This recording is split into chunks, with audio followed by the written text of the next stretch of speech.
એક જૂની કહેવત છે કે જે ડાળી ઉપર તમે બેસો તે ડાળીને તમે કાપો તો તમારું પતન થાય। આવા જ પતનના આરે ગીર સોમનાથમાં ફરજ બજાવતા એક મહિલા સબ ઇન્સ્પેક્ટર છે, જેમનું નામ છે સરોજ વાવૈયા। કહેવાય છે એવું કે સરોજ વાવૈયાને જુગાર રમવાની ટેવ છે, પરંતુ તેમણે એક એવું કારસ્તાન કર્યું। હવે તેમનું મામેરું ભરાશે। શું છે આખી ઘટના, કોણ છે સરોજ વાવૈયા અને કેમ તેમણે પોતાના માટે જાતે જ ખાડો ખોદી રાખ્યો છે, તેની વિગતે વાત કરવી છે।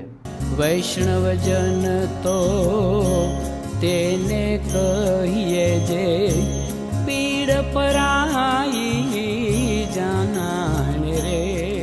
નમસ્કાર, નવજીવન ન્યૂઝમાં તમારું સ્વાગત છે અને હું છું તમારો પ્રશાંત દયાળ। કોઈ પણ પ્રકારની લત હોય, આજે નહીં તો કાલે તે ઘાતક બને છે। આવી જ એક લત ગીર સોમનાથમાં ફરજ બજાવતા મહિલા પોલીસ સબ ઇન્સ્પેક્ટર સરોજ વાવૈયાને હતી। તેમને જુગાર રમવાની લત હતી। આ માત્ર શબ્દોમાં નથી, આ કાગળ ઉપર છે।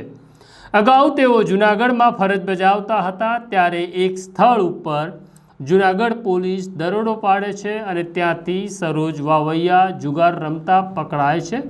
તેમની સામે ગુનો નોંધાયો, તેમની ધરપકડ પણ થઈ। ત્યાર પછી તેમની બદલી ગીર સોમનાથમાં થઈ અને ગીર સોમનાથના એસપી તેમને 20 જુલાઈના રોજ સસ્પેન્ડ કર્યા।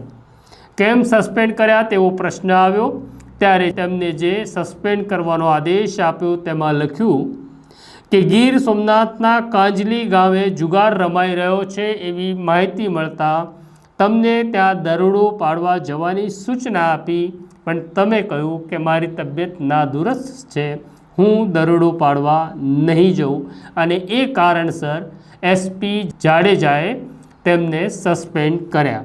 પણ પછી આ મહિલા સબ ઇન્સ્પેક્ટર છે સરોજ વાવૈયા, તે પહોંચે છે જૂનાગઢ।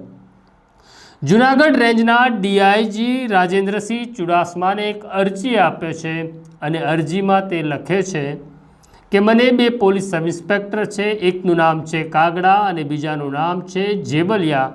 આ બંને મને બોલાવ્યા હતા, મારી સાથે સંવાદ કર્યો અને મારી પાસે 5 લાખ રૂપિયાની માગણી કરી। મેં મારા એક મહિલા મિત્ર પાસેથી 5 લાખનું આંગળિયું મંગાવ્યું અને પીએસઆઈ જેબલિયાને આપ્યું, છતાં મને સસ્પેન્ડ કરી દેવામાં આવી। આ વાત જે છે એ માત્ર સરોજ વાવૈયાનો દાવો છે, પરંતુ જ્યારે અમે ગીર સોમનાથમાં તપાસ કરી તો એક નવું ચિત્ર પણ સામે આવ્યું। ચિત્ર એવું સામે આવ્યું કે સરોજ વાવૈયા છે, એમને જુગાર રમવાની ટેવ છે।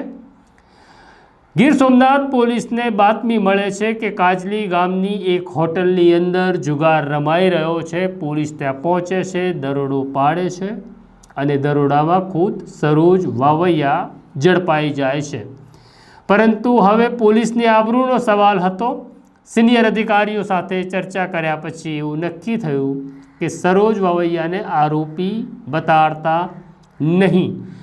સંભાવના એવી છે કે આ જ વખતે પીએસઆઈ જેબલિયા કે કાગડાએ સોદો કર્યો છે કે તમને આરોપી બતાડતા નથી, તમારે અમને 5 લાખ રૂપિયા આપવા પડશે। ફરી કહું છું, આ એક સંભાવના છે। મામલો જ્યારે જાડેજા સુધી પહોંચ્યો ત્યારે તેમણે કહ્યું કે આરોપી ન બતાડ્યા તેનો વાંધો નહીં, પરંતુ હવે તેઓ જુગાર રમે છે એટલે તેમને કોઈ કારણસર સસ્પેન્ડ કરવા જોઈએ, અને આખરે ફરજ પર બેદરકારી અને આદેશના ઉલ્લંઘન બદલ તેમને સસ્પેન્ડ કરવામાં આવ્યા।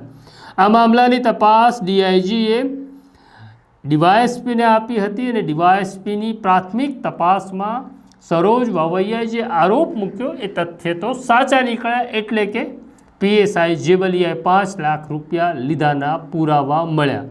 પરંતુ મામલો અહીંથી અટકવાનો નથી, કારણ હવે સરોજ વાવૈયાએ પોતે અરજીમાં લખ્યું છે મેં 5 લાખ રૂપિયા આપ્યા છે, આમ સેલ્ફ કન્ફેશન છે। એન્ટી કરપ્શન બ્યુરો હવે આ મામલામાં તપાસ કરી શકે છે, અથવા હવે આ મામલાની તપાસ ડીવાયએસપી હિતેશ ધાંધલિયાને સોંપવામાં આવી છે। તે 1 સપ્તાહની અંદર સમગ્ર મામલાની તપાસ કરવાના છે।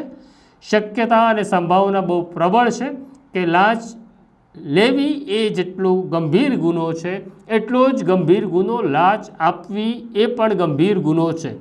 પરંતુ સરોજ બાવળિયાએ પોતે કહ્યું કે મેં લાંચ આપી છે, એટલે જેબલિયા અને કાગડાનું જે થશે તે તો થવાનું જ છે. પરંતુ સરોજ બાવળિયાએ પોતે જ કુહાડી ઉપર પગ માર્યો કે કુહાડી ઉપર પગ મૂક્યો એ આવનાર સમય કહેશે. આમ તેમનું પણ મામેરું ભરાશે. એક જ જિલ્લાના 3 સબ ઇન્સ્પેક્ટરની નોકરી અને જિંદગી બધું જ દાવ ઉપર લાગ્યું છે. આ માટે તમારે શું કહેવું કોમેન્ટ બોક્સમાં જરૂરથી લખજો. અમારી સાથે વાત કરતા રહેજો. અત્યારે મને મારા સાથી દર્શીલને રજા આપો. આવીશ પાછો આ જ પ્રકારની ઘટનાઓથી તમને માહિતગાર કરતો રહીશ. નમસ્કાર.